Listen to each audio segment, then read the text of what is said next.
ನಮಸ್ಕಾರ. ಬಹುಶಃ ಈ ಸಂಚಿಕೆ ಸ್ವಲ್ಪ ದೊಡ್ಡದಾಗ್ಬೋದು. ಯಾಕೆಂದರೆ ಜೀವನದ ಯಶಸ್ಸಿನ ಗ್ಯಾರಂಟಿ ಸೂತ್ರದ ಬಗ್ಗೆ ಇವತ್ತು ಮಾತಾಡೋಕ್ಕೆ ಹೊರಟಿದ್ದೀನಿ.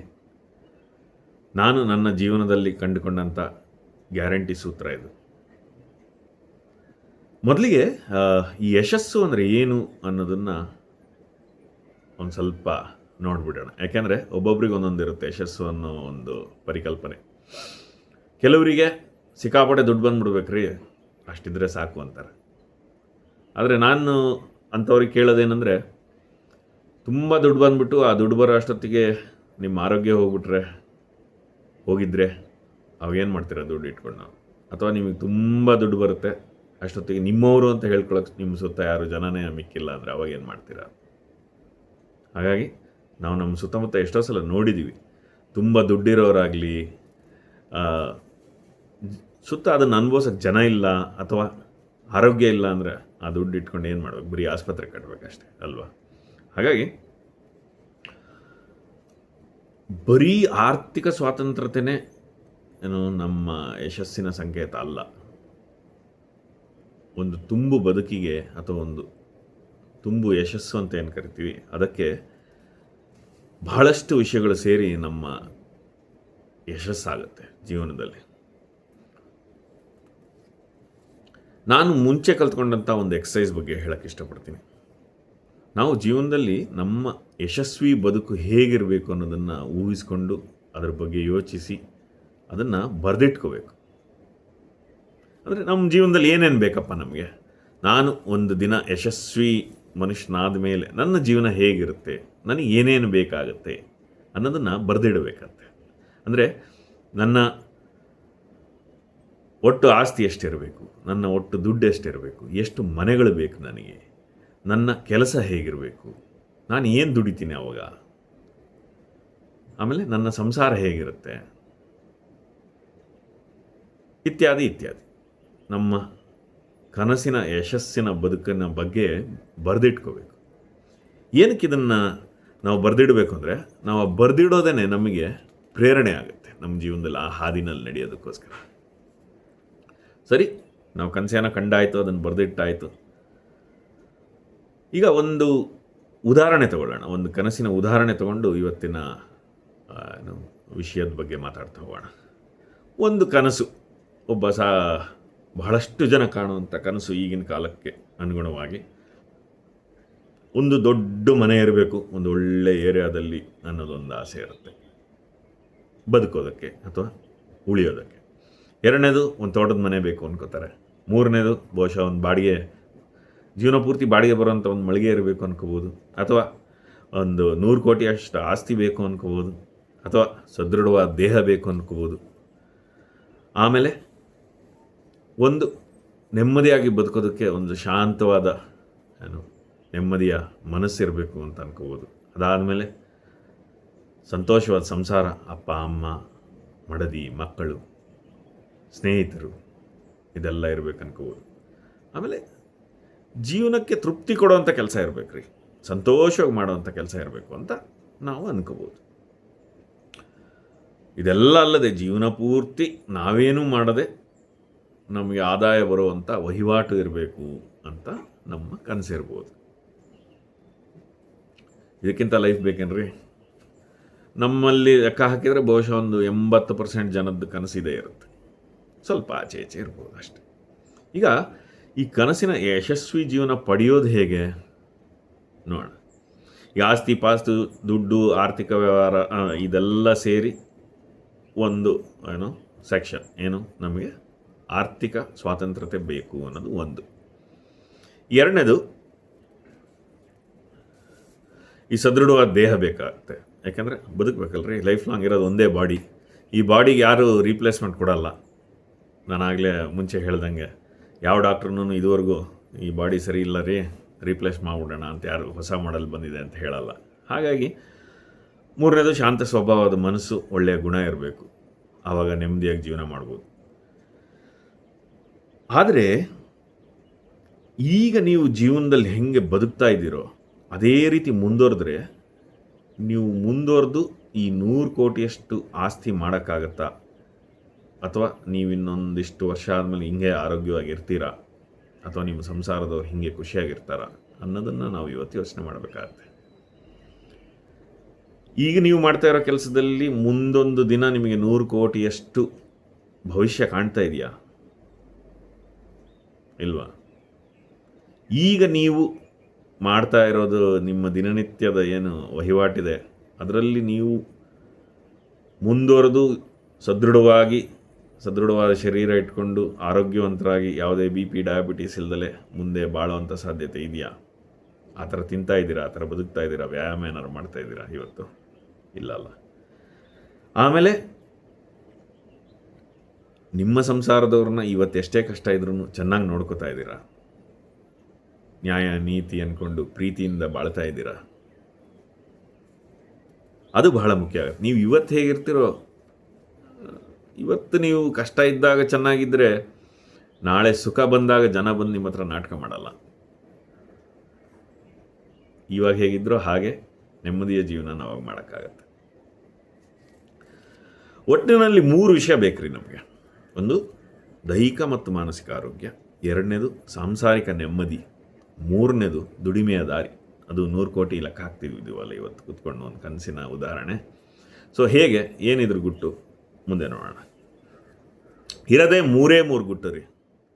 ನಾವು ಇಂಗ್ಲೀಷ್ನಲ್ಲಿ ಪ್ಲ್ಯಾನ್, ಕಮಿಟ್, ಎಕ್ಸಿಕ್ಯೂಟ್ ಅಂತ ಕರಿತೀವಿ. ನಾನು ಅದನ್ನು ಕನ್ನಡದಲ್ಲಿ ಯೋಜನೆ, ಪ್ರತಿಜ್ಞೆ ಮತ್ತು ಕರ್ಮ ಅಂತ ಕರಿತೀನಿ. ಇದು 3ನ್ನ ನಾವು ಮಾಡಿಕೊಂಡ್ರೆ ಕೊನೆಯಲ್ಲಿ ಇದನ್ನು ಹೇಗೆ ಕಾರ್ಯರೂಪಕ್ಕೆ ತರೋದು ಒಂದು ಮುಖ್ಯವಾದ ಮೂಲ ಮಂತ್ರ ಕೊಡ್ತೀನಿ ಕೊನೆಯಲ್ಲಿ. ಅದು ನಿಮಗೆ ಜೀವನ ಪೂರ್ತಿ ನಿಮಗೆ ದಾರಿದೀಪ ಆಗಿರುತ್ತೆ. ಮೊದಲನೇದಾಗಿ ಪ್ಲ್ಯಾನಿಂಗ್. ಹೇಗೆ ನಮ್ಮ ಕನಸಿನ ಯಶಸ್ಸನ್ನು ಯೋಜನೆಯಾಗಿ ಬದಲಿಸೋದು ಅಥವಾ ಯೋಜನೆ ಹೇಗೆ ಮಾಡೋದು, ಅದಕ್ಕೋಸ್ಕರ ಪ್ಲ್ಯಾನಿಂಗ್ ಹೇಗೆ ಶುರು ಮಾಡೋದು. ಈ ನೀವಿರೋ ಕೆಲಸದಲ್ಲಿ ನೀವು 100 ಕೋಟಿ ದುಡಿಯೋಕ್ಕಾಗಲ್ಲ ಅಂತ ನಿಮಗೆ ಅನಿಸಿದರೆ ಇರುವ ದಾರಿಗಳೇನು? ಒಬ್ಬ ಮನುಷ್ಯ 100 ಕೋಟಿ ಮಾಡಬೇಕಂದ್ರೆ ಬೇರೆ ಏನೇನು ಮಾಡ್ಬೋದು? ನೀವು ಈಗ ಪರ್ಯಾಯವಾಗಿ ಇನ್ನೊಂದು ವ್ಯಾಪಾರ ಮಾಡೋಕ್ಕಾಗತ್ತಾ ಅಂತ ನೋಡಿ. ಗೂಗಲ್ಲಿದೆ, ChatGPT ಇದೆ. Top 100 business ideas without investment ಅಂತ ಹುಡುಕಿ ನೋಡಿ. ನಿಮ್ಮ ಈ ಏನು ಯಶಸ್ಸಿನ ಕನಸೇನಿದೆ ಅದು ಅಷ್ಟು ಅಚಲವಾಗಿದ್ದರೆ ದಾರಿ ಹುಡುಕಿ. ಅದಂತೂ ಫ್ರೀ ಅಲ್ಲ, Google search. Top 100 business ideas without investments ಅಂತ ಹುಡುಕಿ, ಏನು ಬರುತ್ತೆ ನೋಡಿ. ಅಲ್ಲಿಂದ ನಿಮ್ಮ ಯೋಚನೆ ಮತ್ತು ಆ ರಿಸರ್ಚ್ ಏನಿದೆ ಅದನ್ನು ಶುರು ಮಾಡಿ. ಹೇಗೆ ನಾನೊಂದು ದಿನ 100 ಕೋಟಿ ತಲುಪ್ಬೋದು ಅಂತ ಅಲ್ಲಿಂದ ನಿಮ್ಮ ಯೋಜನೆಯನ್ನು ಶುರು ಮಾಡಿ. ಡೀಟೇಲಾಗಿ ಅದ್ರ ಬಗ್ಗೆ ಸ್ಟಡಿ ಮಾಡಿ. ಅದು ಬೇಕಾದ್ರೆ ನಾನು ಇನ್ನೊಂದು ದಿನ ಹೇಳಬಲ್ಲೆ, ಆದರೆ ಅದ್ರ ಬಗ್ಗೆ ಡೀಟೇಲಾಗಿ ಸ್ಟಡಿ ಮಾಡಿ. ಪರ್ಯಾಯವಾಗಿ ಇನ್ನೊಂದು ವ್ಯಾಪಾರ ಶುರು ಮಾಡೋಕ್ಕಾಗತ್ತಾ ನೋಡಿ. ಒಂದು ಚಿಕ್ಕ ವಸ್ತುನ ಮಾರೋದಿರ್ಬೋದು ರೀ, ಅಲ್ಲಿಂದ ಶುರು ಮಾಡಿ. ನಮ್ಮ ಇವತ್ತಿನ ಕೆಲಸ ಏನು ಬೇಕಾದರೂ ಆಗಿರಲಿ, ಆದರೆ ಪರ್ಯಾಯವಾಗಿ ಇನ್ನೊಂದು ಮಾಡೋಕ್ಕಾಗತ್ತಾ, ಪರ್ಯಾಯವಾಗಿ ಮತ್ತೊಂದು ಮಾಡೋಕ್ಕಾಗತ್ತಾ, ಪರ್ಯಾಯವಾಗಿ ಏನೇನು ಮಾಡ್ಬೋದು ಯೋಚನೆ ಮಾಡಿ. ಅದೇ ನಿಮ್ಮ ದಾರಿ. ಆ ಯೋಜನೆ ಅಲ್ಲಿಂದ ಶುರು ಆಗಬೇಕು, ಅದ್ರ ಬಗ್ಗೆ ಅಧ್ಯಯನ ಶುರು ಆಗಬೇಕು, ಅದ್ರ ಬಗ್ಗೆ ನೀವು ಯೋಜನೆ ಬರೆಯೋಕ್ಕೆ ಶುರು ಮಾಡಬೇಕು. ಏನೇನು ಮಾಡ್ಬೋದು, ನಾನು 100 ಕೋಟಿ ಮನುಷ್ಯ ಆಗಬೇಕಂತಂದರೆ ನನ್ನ ದಾರಿಗಳೇನಿದೆ ಅನ್ನೋದನ್ನು ಹುಡುಕೋದು ಕಲಿಬೇಕು. ಶ್ರದ್ಧೆ ಇದ್ದರೆ ಹುಡುಕ್ತೀವ್ರಿ, ಆ ಹಸಿವಿದ್ದರೆ. ಇನ್ನು ಒಳ್ಳೆಯ ಆರೋಗ್ಯಕ್ಕೋಸ್ಕರ ವ್ಯಾಯಾಮ ಮಾಡಿ, ಯೋಗ ಮಾಡಿ. ದಿನಕ್ಕೆ 1 ಗಂಟೆ ಮಾಡಲೇಬೇಕ್ರಿ. ನೀವೆಷ್ಟೇ ವಯಸ್ಸಿನವರಾಗಿರಲಿ, ಇವತ್ತು ನಿಮ್ಮ ದೇಹನ ನೀವು ನೋಡ್ಕೊಂಡಿಲ್ಲ ಅಂದರೆ ಮುಂದೆ ಹೋಗ್ಬಿಟ್ಟು ಇವತ್ತು ದೇಹ ಗಟ್ಟಿಯಾಗಿರ್ಬೋದು, ಕಲ್ಲು ತಿಂದರೂ ಕರಗಿಸುತ್ತೆ, ಆದರೆ ಮುಂದೆ ಹೋಗ್ಬಿಟ್ಟು ದೇಹ ಹಿಂಗೆ ಇರುತ್ತೆ ಅಂತ ಹೇಳೋಕ್ಕಾಗಲ್ಲಲ್ಲ. ಹಾಗಾಗಿ ದೇಹನ ಇವತ್ತಿಂದನೇ ನೋಡ್ಕೊಳ್ಳೋಕೆ ಶುರು ಮಾಡಿ, ನೀವು ಎಷ್ಟೇ ವಯಸ್ಸಿನವರಾಗಿದ್ರು. 3ನೇದು ಒಳ್ಳೆಯ ಸಂಸಾರಕ್ಕೋಸ್ಕರ ಈಗಲಿಂದನೇ ನಿಮ್ಮವ್ರನ್ನ ಚೆನ್ನಾಗಿ ನೋಡ್ಕೋಬೇಕ್ರಿ. ನಿಮ್ದು ಏನೇ ಪರಿಸ್ಥಿತಿ ಇರಲಿ, ಒಳ್ಳೆಯ ಬಾಂಧವ್ಯ ಬೆಳೆಸ್ಕೊಳ್ಳಿ, ಒಳ್ಳೆಯ ಭಾವನೆಯಿಂದ ಬದುಕಿ. ನಮ್ಮವ್ರ ಜೊತೆ ನಾವು ಚೆನ್ನಾಗಿದ್ರೇ ಮುಂದೆ ಆ ಸಂಬಂಧಗಳು ಹಾಗೆ ಉಳಿಯೋದು. ಸ್ನೇಹಿತರ ಹತ್ರನೂ ಅಷ್ಟೇ. ಈಗ ನಾವು ಹೇಳ್ತೀವಲ್ಲ, ಟಚ್ಚಲ್ಲಿರಿ ಅಂತ. ಯಾವಾಗಲೂ ಒಂದ್ಸಲ, ವರ್ಷಕ್ಕೊಂದ್ಸಲ ಮಾತಾಡಿಸಿ, ಒಂದು ಫೋನ್ ಮಾಡಿ, ತಿಂಗಳಿಗೊಂದ್ಸಲ ಮಾಡಿ, ಹೇಗಾಗುತ್ತಾ ಹಾಗೆ. ಕೀಪ್ ಇನ್ ಟಚ್ ಅಂತಾರಲ್ಲ ಆ ಥರ. ಈಗ ಇದಿಷ್ಟು ಪ್ಲ್ಯಾನ್ ಮಾಡೋದಾದರೆ, ಪ್ಲ್ಯಾನ್ ಮಾಡೋದಂದರೆ ಏನಂದರೆ ಬರೆದಿಡಬೇಕು. ಮೇಯ್ನ್ ಎಲ್ಲದನ್ನು ಯೋಜನೆಯನ್ನು ಬರೆದಿಡಬೇಕು. ನಾನು ಆ 100 ಕೋಟಿ ಮನುಷ್ಯ ಆಗೋದಕ್ಕೆ ದಾರಿಗಳೇನಿದೆ, ನಾನು ಏನೇನು ಹುಡುಕ್ತಾ ಇದ್ದೀನಿ, ಪರ್ಯಾಯವಾಗಿ ಏನೇನು ಈಗಲೇ ನಾನು ಆ ವ್ಯಾಪಾರಗಳನ್ನು ಶುರು ಮಾಡ್ಬೋದು, ಅದರ ದಾರಿಗಳೇನು, ಏನೇನು ಈಗಲೇ ಮಾಡಬೇಕು ಅನ್ನೋದನ್ನು ಹುಡುಕೋಕ್ಕೆ ಶುರು ಮಾಡಬೇಕು. ಇದೆಲ್ಲದನ್ನು ಈ ಯೋಜನೆಯನ್ನು ಬರೆದಿಡುವ ರೀತಿ ಏನು, ವಿಧಾನ ಏನು, ಅದನ್ನು ಕಾರ್ಯರೂಪಕ್ಕೆ ತರೋದಕ್ಕಿಂತ ಮುಂಚೆ ಅದನ್ನು ಬರೆದಿಡೋದಕ್ಕೆ ಒಂದು ಸೂತ್ರ ಇದೆ. ಆ ಸೂತ್ರನೇ ಟೈಮ್ ಟೇಬಲ್, ದಿನಚರಿ ಅಂತ ಕರಿತೀವಿ. ಆ ದಿನಚರಿ ನಿಮ್ಮ ಬಗ್ಗೆ ಹೇಳೋಕ್ಕೆ ಶುರು ಮಾಡುತ್ತೆ. ನಮ್ಮ ಜೀವನದ ಅಪ್ರತಿಮ ಯಶಸ್ಸಿನ ಗುಟ್ಟಿರೋದೇ ನಮ್ಮ ದಿನಚರಿಯಲ್ಲಿ. ಈ ದಿನಚರಿನಲ್ಲಿ ನಾವು ಬರೀ ಆರಾಮಾಗಿ ಎಲ್ಲೋ ಹೋಗ್ತೀವಿ, ಬರ್ತೀವಿ, ಊಟ ಮಾಡ್ತೀವಿ, ಮಲಗ್ತೀವಿ ಅಷ್ಟೇ, ಮಾರನೇ ದಿನ ಮತ್ತದೇ ಈಟ್ ಸ್ಲೀಪ್ ರಿಪೀಟ್ ಇದೇ ಆಗ್ತಾ ಇದ್ದರೆ ಯಶಸ್ಸೆಲ್ಲಿಂದ ರೀ ಬರುತ್ತೆ? ನಮ್ಮ ಇವತ್ತಿನ ದಿನಚರಿಯಲ್ಲಿ ಅದು ಕಾಣಿಸ್ಬೇಕು. ನಮಗೆ ನಾವು ಏನನ್ನು ಬಿತ್ತುತ್ತೀವೋ ಅದೇ ಅಲ್ವೇನ್ರಿ ಬೆಳೆಯೋದು. ನಾವು ಇವತ್ತಿನ ನನ್ನ ದಿನಚರಿಯಲ್ಲಿ ದೊಡ್ಡ ಬಿಸ್ನೆಸ್ಮನ್ ಆಗುವಂಥದ್ದು ಏನಾದರೂ ಮಾಡ್ತಾ ಇದ್ದೀವ? ಒಂದೇ ಒಂದು ಹೆಜ್ಜೆನಾರು ಕಾಣಿಸ್ತಾ ಇದೆಯಾ? ನಮ್ಮ ಪ್ರತಿ ದಿನದ ದಿನಚರಿಯಲ್ಲಿ ನಾನು ದೊಡ್ಡ ಬಿಸ್ನೆಸ್ಮನ್ ಆಗೋಕ್ಕೆ ಅಥವಾ 100 ಕೋಟಿ ಗಳಿಸುವಂಥ ಮನುಷ್ಯನಾಗೋದಕ್ಕೆ ಏನಾದರೂ ಒಂದು ಪುಟ್ಟ ಹೆಜ್ಜೆ ಗುರುತಾದರೂ ಕಾಣಿಸ್ಬೇಕು ನಮ್ಮ ದಿನಚರಿಯಲ್ಲಿ. ಏನಿಲ್ವಾ, 15 ನಿಮಿಷ ಅದ್ರ ಬಗ್ಗೆ ಓದಿ ತಿಳ್ಕೊಳ್ಳಿ. ಅದಕ್ಕೇನಾರು ಕಲಿಯಕ್ಕೆ ಬೇಕಾ, ಕಲ್ತ್ಕೊಳ್ಳಿ. ನಾನು ಇಂಥದ್ದೇನೋ ಒಂದು ಪರ್ಯಾಯವಾದ ಒಂದು ವ್ಯಾಪಾರ ಶುರು ಮಾಡಬೇಕಂತೀನಿ, ಅದಕ್ಕೆ ನನ್ನ ತಯಾರಿ ಶುರು ಮಾಡ್ತಾ ಇದ್ದೀನಿ ಅಂತ ಪ್ರತಿನಿತ್ಯ ಮಾಡಿ. ಅಥವಾ ವ್ಯಾಪಾರ ನೇರವಾಗಿ ಶುರು ಮಾಡೋಕ್ಕಾಗತ್ತಾ, ಶುರು ಮಾಡಿ.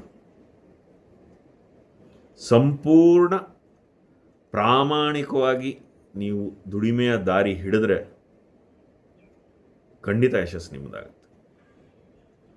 ಇದಕ್ಕೆ ಸಾವಿರಾರು ಉದಾಹರಣೆಗಳಿವೆ. ಈಗ ಆರೋಗ್ಯದ ವಿಷಯಕ್ಕೂ ಅಷ್ಟೇ ರೀ. ನಿಮ್ಮ ದಿನಚರಿಯಲ್ಲಿ ಇವತ್ತು ನೀವು ನಿಮ್ಮ ಆರೋಗ್ಯಕ್ಕೋಸ್ಕರ ಏನಾದ್ರು ಮಾಡಿದ್ದೀರಾ? ಮಾಡಿಲ್ವಾ? ಹಂಗಾರೆ ಮುಂದೆ ಹೆಂಗ್ರಿ ಆರೋಗ್ಯವಾಗಿರ್ತೀರಾ? ಇವತ್ತಿನ ನಿಮ್ಮ ದಿನಚರಿಯಲ್ಲಿ ಆ ಒಂದು ಪ್ರಯತ್ನ ಕಾಣಿಸ್ಬೇಕು. ಸಂಸಾರದ ವಿಷಯನೂ ಅಷ್ಟೇ ರೀ, ಅಥವಾ ಸ್ನೇಹಿತರ ವಿಷಯನೂ ಅಷ್ಟೇ. ಇವತ್ತಿನ ದಿನಚರಿಯಲ್ಲಿ ಅಥವಾ ಈ ವಾರದ ದಿನಚರಿಯಲ್ಲಿ, ಈ ತಿಂಗಳ ದಿನಚರಿಯಲ್ಲಿ ನಿಮ್ಮದೇನಾದರೂ ಕಾಣ್ತಾ ಇದೆಯಾ ಅಂಶ? ಏನಾದರೂ ಸಂಸಾರಕ್ಕೋಸ್ಕರ ಏನಾದ್ರು ಇದೆಯಾ? ಕೂತು ಸಮಯ ಏನಾದರೂ ಕಳೆದಿದ್ದೀರಾ ಸಂಸಾರದ ಜೊತೆ? 4 ಒಳ್ಳೆ ಮಾತಾಡಿದ್ದೀರಾ? ಹೋಗಲಿ, ಅಪ್ಪ ಅಮ್ಮ ಎಲ್ಲ ದೂರ ಇದ್ದಾರಾ, ನೀವು ಬೇರೆ ಊರಲ್ಲಿದ್ದೀರಾ, ಒಂದು ಫೋನ್ ಮಾಡಿ ಮಾತಾಡ್ಸಿದ್ದೀರಾ, ಒಂದು ವಾರದಲ್ಲಿ ಮಾತಾಡ್ತೀರಾ? ಇದು ನಿಮ್ಮ ದಿನಚರಿಯಲ್ಲಿ ಕಾಣ್ತಾ ಹೋಗ್ಬೇಕ್ರಿ.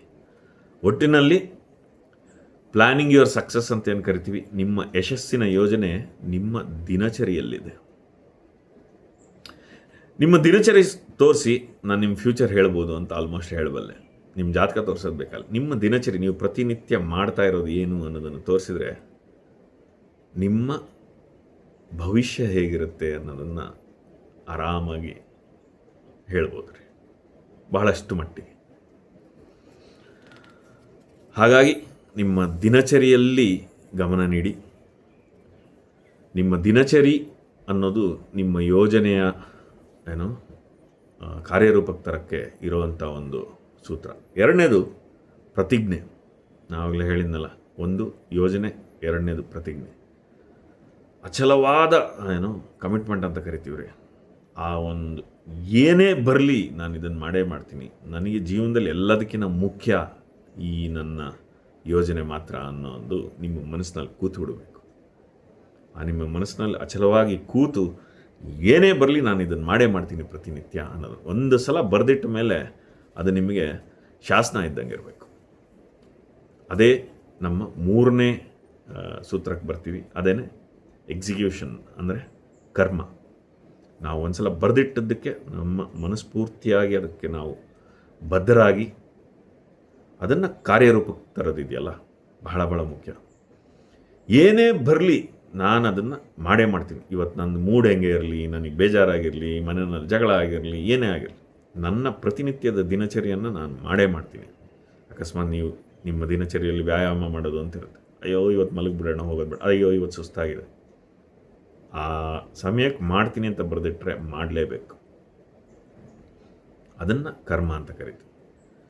ಅದರಲ್ಲಿ ಯಾವುದೇ ವಾದ ಇರಬಾರ್ದು, ಯಾವುದೇ ಕಾರಣಗಳು ಕೊಡೋದಿರಬಾರ್ದು. ಒಂದು ಸಲ ಬರೆದಿಟ್ಟ ಮೇಲೆ ಅದನ್ನು ಮಾಡಲೇಬೇಕು. ಅದು ಕಾರ್ಯರೂಪಕ್ಕೆ ತರೋದು. ಅಂದರೆ ಒಂದು ಉದಾಹರಣೆ ಹೇಳಬಲ್ಲೆ. ಆ ನಮ್ಮ ಮನಸ್ಥಿತಿ ಹೇಗಿರಬೇಕಂದ್ರೆ ಈ ಪಿಜ್ಜಾ ಡೆಲಿವರಿ ಬಾಯ್ ಥರ ಇರಬೇಕು. ಈ ಮುಂಚೆ ಎಲ್ಲ ಪಿಜ್ಜಾ ಡೆಲಿವರಿ 30 ನಿಮಿಷದಲ್ಲಿ ತಲುಪಿಲ್ಲ ಅಂದರೆ ನಿಮಗೆ ಆ ಪಿಜ್ಜಾ ಫ್ರೀ ಅಂತ ಹೇಳೋರು. ಆ ಪಿಜ್ಜಾ ಡೆಲಿವರಿ ಏನು ಹುಡುಗರು ಇದ್ರಲ್ಲ, ಅವರ ಅವಸ್ಥೆ ನೋಡ್ಬೇಕ್ರಿ. ಅದರಲ್ಲೂ ಬೆಂಗಳೂರಿನಂಥ ನಗರದಲ್ಲಿ ಟ್ರಾಫಿಕ್ ಇರಲಿ, ಮಳೆ ಬರ್ತಾ ಇರಲಿ, ಭೂಮಿ ಇಬ್ಬಾಗ ಆಗಿರಲಿ, ಪಾಪ ಆ ಹುಡುಗ ಹೆಂಗೋ ಮಾಡಿ ಹೆಣಕೊಂಡು ಹೋಗಿ ಆ ಪಿಜ್ಜಾ ಡೆಲಿವರಿನ 30 ನಿಮಿಷದಲ್ಲಿ ಮಾಡ್ತಾಯಿದ್ದ. ಈಗಲೂ ಪಾಪ ಬೇಕಾದಷ್ಟು ಡೆಲಿವರಿ ಹುಡುಗರನ್ನ ನೋಡ್ಬೋದು. ಅವರ ಅವಸರ, ಪಾಪ ಅವ್ರಿಗೆ ಏನೋ ಒಂದು ಟಾರ್ಗೆಟ್ ಕೊಟ್ಬಿಟ್ಟಿರ್ತಾರೆ, ಇಷ್ಟೊತ್ತಿಗೆ ಹೋಗಿ ತಲುಪಿಸ್ಬೇಕು, ಅವ್ರದ್ದೇನೋ 108 ಇನ್ಸೆಂಟಿವ್, 108 ಕಕ್ಲಾತಿಗಳಿರುತ್ತೆ. ಪಾಪ ಎಷ್ಟು ಕಷ್ಟಪಟ್ಟು ಮಾಡ್ತಾರೆ. ನಾನು ಮುಂಚೆ ಸೇಲ್ಸ್ನಲ್ಲಿ ಕೆಲಸ ಮಾಡ್ಬೇಕಾರೆ ಯಾವಾಗಲೂ ನನ್ನ ಟೀಮ್ಗೆ ಹೇಳ್ಕೊಡ್ತಾ ಇದ್ದೆ, ಒಬ್ಬ ಸೇಲ್ಸ್ ಪರ್ಸನ್ ಆ್ಯಟಿಟ್ಯೂಡ್ ಹೆಂಗಿರಬೇಕು ಅಂತಂದರೆ, ನಾನು ಇಲ್ಲಿಗೆ ಹೋಗ್ಬೇಕಂತ ಒಂದು ಸಲ ಕಮಿಟ್ ಮಾಡಿದರೆ ಅದಾದಮೇಲೆ ಏನು ಭೂಕಂಪ ಆಗಿದ್ರೂ ಪರವಾಗಿಲ್ಲ, ಅಥವಾ ಭೂಮಿ 2 ಭಾಗ ಆಗಿದ್ರೂ ಪರವಾಗಿಲ್ಲ, ನಾನು ಅದನ್ನು ದಾಟ್ಕೊಂಡು ಆ ಕಡೆ ಹೋಗಿ ತಲುಪ್ತೀನಿ ಅನ್ನೋವಂಥ ಮನಸ್ಥಿತಿ ಇರಬೇಕಂತೆ. ಆವಾಗ ನಾವು ಅಂದ್ಕೊಂಡಿದ್ದನ್ನು ಏನು ಬದ್ಧತೆಯಿಂದ ಮಾಡೋದಕ್ಕಾಗತ್ತೆ. ಹೀಗೆ ಒಟ್ಟಿನಲ್ಲಿ ನೆನಪಿಡಿ, ಪ್ಲ್ಯಾನಿಂಗ್, ಕಮಿಟ್ಮೆಂಟ್, ಎಕ್ಸಿಕ್ಯೂಷನ್ ಅಂತ ಇಂಗ್ಲೀಷಲ್ಲಿ ಹೇಳ್ತಾರೆ. ಕನ್ನಡದಲ್ಲಿ ಯೋಜನೆ, ಪ್ರತಿಜ್ಞೆ ಮತ್ತು ಕರ್ಮ. ಈ ಮೂರನ್ನು ನಮ್ಮ ದಿನಚರಿಯಲ್ಲಿ ನಾವು ಅಳವಡಿಸಿಕೊಂಡು, ನಮ್ಮ ದಿನಚರಿಯೇ ನಮ್ಮ ಯಶಸ್ಸಿನ ಗುಟ್ಟು ಅನ್ನೋದನ್ನು ಮರಿಬೇಡಿ. ಸದಾ ನೆನಪಿಟ್ಕೊಳ್ಳಿ, ನೀವು ಇದುವರೆಗೂ ಒಂದು ದಿನಚರಿಯನ್ನು ಅನುಸರಿಸ್ತಿಲ್ಲ ಅಂದರೆ ಒಂದು ದಿನಚರಿ ಮಾಡಿ, ಆ ಯೋಜನೆಯನ್ನು ಕೂತು ಮಾಡಿ. ನಿಮಗೆ ನಿಜವಾಗಲೂ ಅಂತಹ ಒಂದು ಯಶಸ್ಸಿನ ಕನಸಿದ್ದರೆ ಆ ದಿನಚರಿಯ ಯೋಜನೆಯನ್ನು ಮಾಡಿ, ಕೂತು ಮಾಡಿ, ಕೆಲಸವನ್ನು ಶುರು ಮಾಡಿ ನೋಡಿ. ನಿಮ್ಮನ್ನು ಒಂದೊಂದೇ ಹೆಜ್ಜೆಯಾಗಿ ಜೀವನ ಮುಂದಕ್ಕೆ ನೂಗ್ತಾ ಹೋಗುತ್ತೆ. ಕೊನೆಯದಾಗಿ, ನಿಮ್ಮ ಯಶಸ್ಸಿನ ಬದುಕು ನಿಮ್ಮದಾಗಲಿ, ಅಲ್ಲ ನಿಮ್ಮ ದಿನಚರಿಯಲ್ಲಿ ಯೋಜನೆಯಾಗಿ ಬರೆದಿಟ್ಟ ನಿಮ್ಮ ದಿನಚರಿಯಲ್ಲಿ ಕಾಣ್ತಾ ಇರುವಂಥ ಯಶಸ್ಸಿನ ಆ ಪ್ರಯತ್ನ ಏನಿದೆ ಅದು ಸಫಲವಾಗಲಿ. ನಿಮ್ಮ ಯಶಸ್ಸಿನ ಗುಟ್ಟು ನಿಮ್ಮ ದಿನಚರಿಯಲ್ಲಿದೆ. ಶುಭವಾಗಲಿ.